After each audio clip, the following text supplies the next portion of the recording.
मित्रों, स्वागत है अपने चैनल के इस श्रृंखला में। यह एक मोटिवेशन लेक्चर की श्रृंखला है जिसमें मैं नौजवान साथियों को, विशेषतः विद्यार्थी वर्ग को, जीवन में संघर्ष कर रहे विषयों पर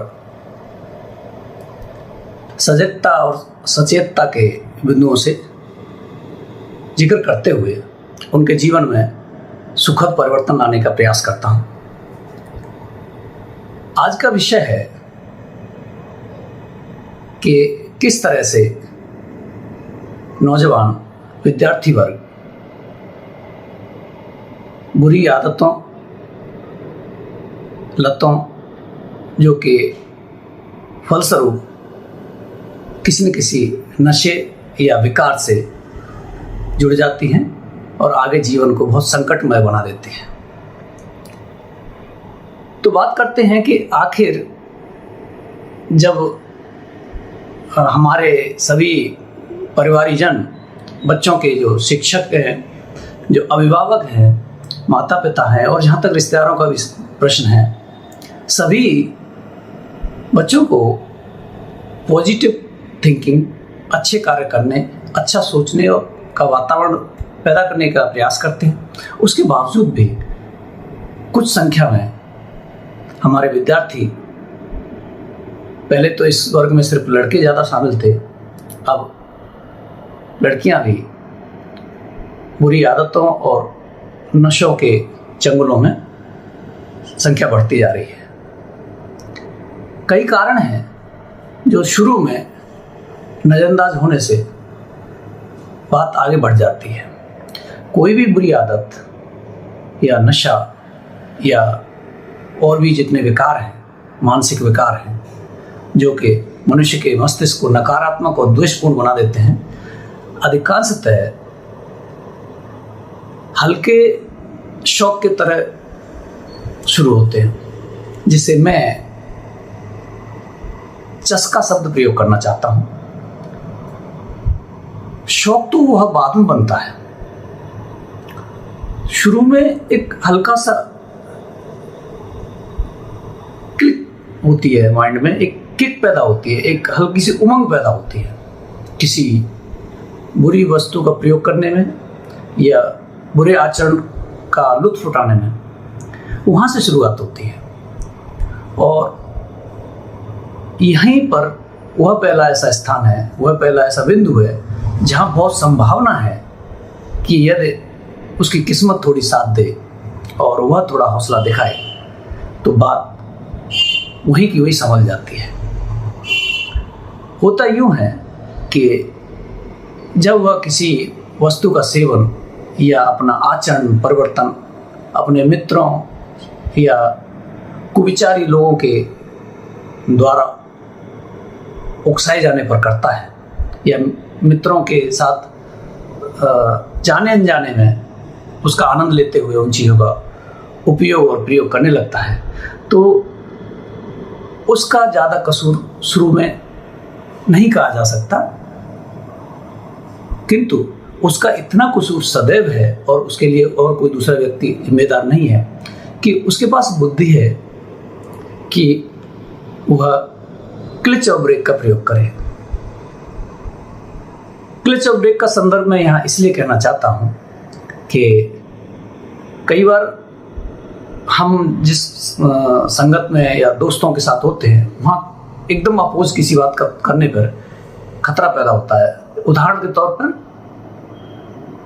कॉलेजों में और उससे भी अधिक हॉस्टलों में बच्चों पर एक विशेष दबाव रहता है कि वे जो बड़े बच्चे हैं, जो सीनियर गाइज हैं, सीनियर लड़के और लड़कियां, जो जैसे कि वो तीसरी या चौथी वर्ष में है किसी कार्यालय, किसी कॉलेज में, यूनिवर्सिटी में, तो ये प्रथम वर्ष के जो बच्चे होते हैं, स्वाभाविक रूप से रैगिंग का प्रचलन जो है वह एक बहुतायत में कारण पाया गया है।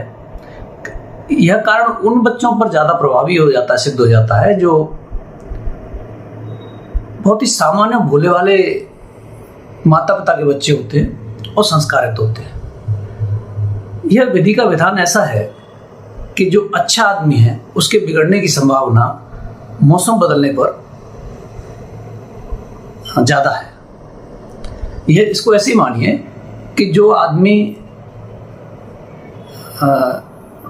आए दिन धूप और बारिश या सर्दी गर्मी में बाहर घूमता है, उसे मौसम बदलने पर रोग कम लगते हैं। किंतु जो व्यक्ति बहुत सहज और सरल जीवन रहते हुए सुविधाजनक तरीके से रहता है, धूप से बचता है, सर्दी से बचता है, बारिश से बचता है, धूल से बचता है, तो ऐसे बच्चे या स्त्री पुरुषों को एलर्जिक बीमारियां जल्दी लगती हैं मौसम बदलने पर। वायरल बीमारियां, एलर्जी वाली बीमारियां।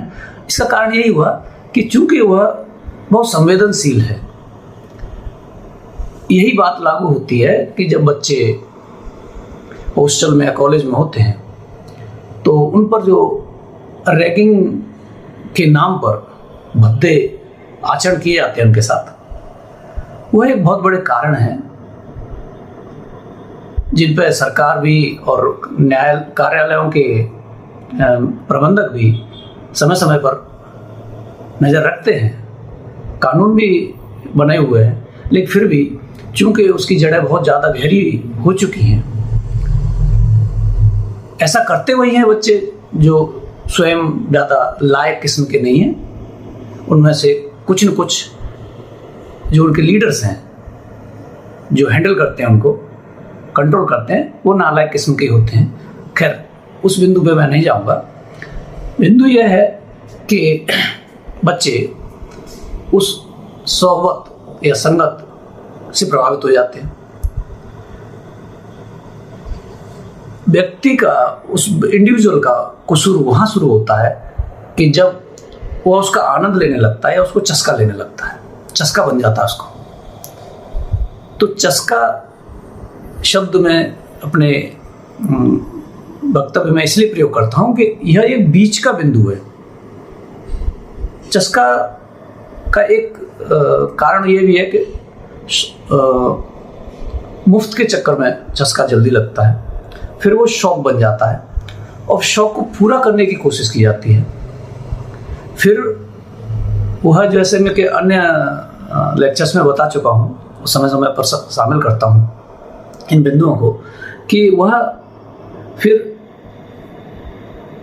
अन्य ऐसे उपाय या रास्ते अपनाने लगते हैं जो गलत तो हैं ही, लेकिन ऐसे मानिए कि यदि उसको 2 पौधों में पानी देना है रोजाना, तो एक पौधे में ही वो 2 जग पानी दिया जा रहा है और एक पौधे को सुखा रहा है। समझ गए? यानी अगर बुरे आचरण या शौक या लत पड़ जाती हैं तो वह फिर उनकी आवश्यकता पूरी करने के लिए दूसरी चीज़ों में कटौती करने लगता है। इसके लिए वह स्वयं जिम्मेदार है, क्योंकि जब भी वह ऐसा करता है उसका मस्तिष्क या उसकी जो ज्ञानेंद्रियां हैं उसको सदैव जगाती हैं, जागृत करती हैं, टटोलती हैं, बताती हैं, वह उन्हें नज़रअंदाज करने लगता है। कई बार वह दबाव भी महसूस करने लगता है कि इसका निर्वाह न किया जाए। दोनों स्थिति में उसे, व्यक्ति को, उन विद्यार्थियों को या जो प्रतियोगी छात्रों को, छात्राओं को थोड़ा सा हौसला दिखाने की आवश्यकता है, साहस दिखाने की आवश्यकता है, क्योंकि साहस और हौसला के बल पर ही वे अपने गलत कदमों को ठहराव दे सकते हैं, मोड़ सकते हैं और हिम्मत करके, अगर यह एक जंग का रूप ले चुका है तो उसे लड़ भी सकते हैं। स्वयं का साहस, जिसे कि सेल्फ मोटिवेशन कहते हैं या सेल्फ पावर कहते हैं, वह मनुष्य की सबसे बड़ी ताकत है। मैं तो एक मामूली सा समझाने वाला व्यक्ति हूँ। अनेक बड़े से बड़े मोटिवेशनल स्पीकर भी अगर किसी को कितना भी समझा दे, यदि वह उस चीज़ पर कदम उठाने के लिए, उस चीज़ को अपनाने के लिए जिज्ञासा के साथ साथ हल्की सी ताकत नहीं जुटाता, हौसला नहीं जुटाता है, यह साहस नहीं दिखाता है, तो स्टीयरिंग पर तो उसी को बैठना है। दूसरे लोग तो गाड़ी को पुश कर सकते हैं, ट्रिगर कर सकते हैं। चूंकि मनुष्य अपने मस्तिष्क के साथ, और मस्तिष्क के साथ ही नहीं, मस्तिष्क के संचालन के साथ 24 घंटे 7 दिन 365 दिन रहता है। तो वह सबसे बड़ा साथी तो उसका अपना मन, मस्तिष्क है, जिसको उसे पॉजिटिव थॉट्स, सकारात्मक विचारों, ऐसे दोस्तों के साथ या ऐसे शिक्षकों के साथ जुड़कर उनकी उत्पादकता बढ़ानी पड़ेगी, उसका उत्पादन बढ़ाना पड़ेगा पॉजिटिव सोच का, ताकि नेगेटिव सोच, कुविचार, कुसंगत यदि वह किसी कारणों से नहीं भी छोड़ पा रहा है तो अंदर ही अंदर वो अपनी ताकत को बिल्डिंग कर सकता है, ऊर्जा को बढ़ा सकता है और समय आने पर उसमें हिम्मत दिखा सकता है। यह बहुत आवश्यक है, क्योंकि अनुभव यह सिखाता है, अनेक पुस्तकें ऐसा बताती हैं, अनेक रिसर्च और केसेस स्टडीज ऐसा बताती हैं कि कहना तो आसान है, चाहे मैं कहूँ या कोई और कहे या कोई पुस्तक में कोई लिखी हुई वक्तव्य हो, किंतु कठिन है किसी दोस्तों की चंगुल में, या एक बार दोस्तों के द्वारा पैदा किए गए चंगुल के बाद स्वयं के चंगुल में फंस जाना, जैसे कि मकड़ी जाल में फंस जाती है। अब वही स्थिति होती है, जब मकड़ी जाल में फंस जाती है तो जाल तो उसने ही बनाया है, लेकिन मकड़ी को जाल में से निकलना और मनुष्य को अपनी कुसंगत से या बुरी आदतों से बाहर निकलना, दोनों थोड़ी अलग चीज़ है। क्योंकि मकड़ी का उदाहरण हो या किसी और का उदाहरण हो, उदाहरण के लिए चीज़ें सही हैं, किंतु मनुष्य की तुलना किसी अन्य जीव से नहीं की जा सकती। मनुष्य के पास अनलिमिटेड पावर्स हैं, मनुष्य के मस्तिष्क के पास, जिनमें वह बदलाव करके, साहस दिखा के अपने जीवन में किसी भी दिन, किसी भी समय परिवर्तन लाने की ठान सकता है। और यदि ठान लेता है और डूज एंड डोंट्स को डिसाइड कर लेता है कि यह करना है और यह नहीं करना है। मैं यहाँ नाम तो जिक्र नहीं करूँगा। मैं एक साथी के साथ 1990-91 के वर्ष में कुछ महीने, वो मेरे सीनियर थे तो मैं उनके साथ था। गुजरात में एक स्थान पर हम लोग एक साथी थे। वे काफ़ी पीने खाने की चीज़ों में बहुत स्तर उनका आगे बढ़ चुका था, नेगेटिवली। अपने निर्णयों पर और सामाजिक चीज़ों पर नियंत्रण बहुत कम हो गया था। इसी के कारण उनके एक दो बार एक्सीडेंट भी हुए जो बड़े घातक थे। ईश्वर की कृपा उन पर बनी रही, लेकिन घटनाओं, दुर्घटनाओं और हानि और चोट खाने के बावजूद भी तुरंत वे नहीं संभल पाए। किंतु फिर उसके कुछ दिनों बाद हम लोग बिछड़ गए। उस जमाने में 90 के दशक में फ़ोन वगैरह उतने नहीं थे, हम इतने रईस वर्ग में नहीं थे कि हमारे पास फ़ोन हो, तो मोबाइल बहुत बाद में आए। हमारे घर में भी फ़ोन नहीं था और जहाँ तबादला हो गया था वहाँ भी फ़ोन नहीं था, तो हमारे बिछड़ गए। करीब 21 नहीं, क्षमा करें, 12 या 13 वर्ष के बाद पंजाब में एक स्थान पर उनसे भेंट हुई। मैं वहाँ पर था और वे वहाँ कहीं दूसरे स्थान से स्थानांतरण लेकर वहाँ पहुँचे थे। पता चला एक दूसरे से, तो वो मेरे मिलने आए। आपको यकीन करना होगा, चूँकि मैं यकीनी बात ही बोलता हूँ और आप मेरे को जान जाएंगे धीरे धीरे। आपको यकीन करना पड़ेगा मेरी बात पर कि उस व्यक्ति को मैं पहचान तो तुरंत गया जब वो मेरे सामने खड़ा हो गया, करीब लगभग 6 फुट का व्यक्ति, लेकिन उस समय वो किसी दुबले पतले हास्य कलाकार की तरह था और अब वो एक बहुत ही बलिष्ठ अभिनेता की तरह मेरे सामने खड़ा था। मुलाकात हुई, उन्होंने नाम बोला, चूंकि मेरे हुलिया में ज़्यादा परिवर्तन नहीं था, उन्होंने एक बार में पहचान लिया। मैंने उनको बिठाया, उसके बाद में बातचीत हुई, घर पे ले गया, चाय पानी की बात आई तो बोले भैया मैंने अब चाय भी नहीं पीता।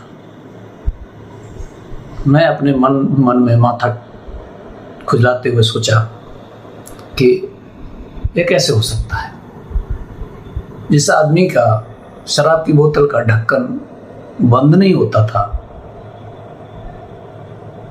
वह आज चाय भी नहीं पीता है। इस विषय पर फिर कभी बात होगी। वीडियो लंबा हो रहा है तो बंद करता हूँ। आप कुसंगत से, बुरी संगत से सदैव निकल सकते हैं, सदैव निकल सकते हैं।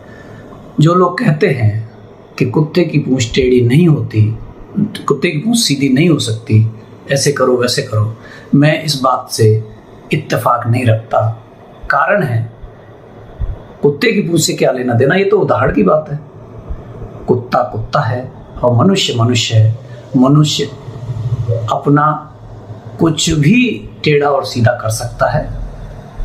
अनेक उदाहरण हैं।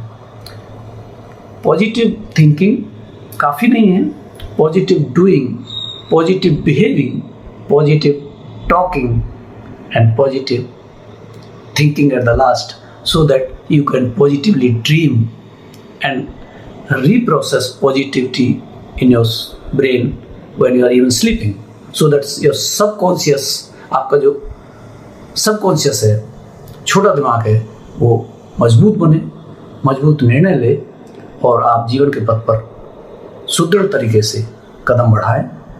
इसी शुभकामना के साथ जिन मित्रों ने चैनल अभी तक सब्सक्राइब नहीं किया है और वीडियो लाइक नहीं किया है, कृपया करें, निवेदन करता हूँ। धन्यवाद।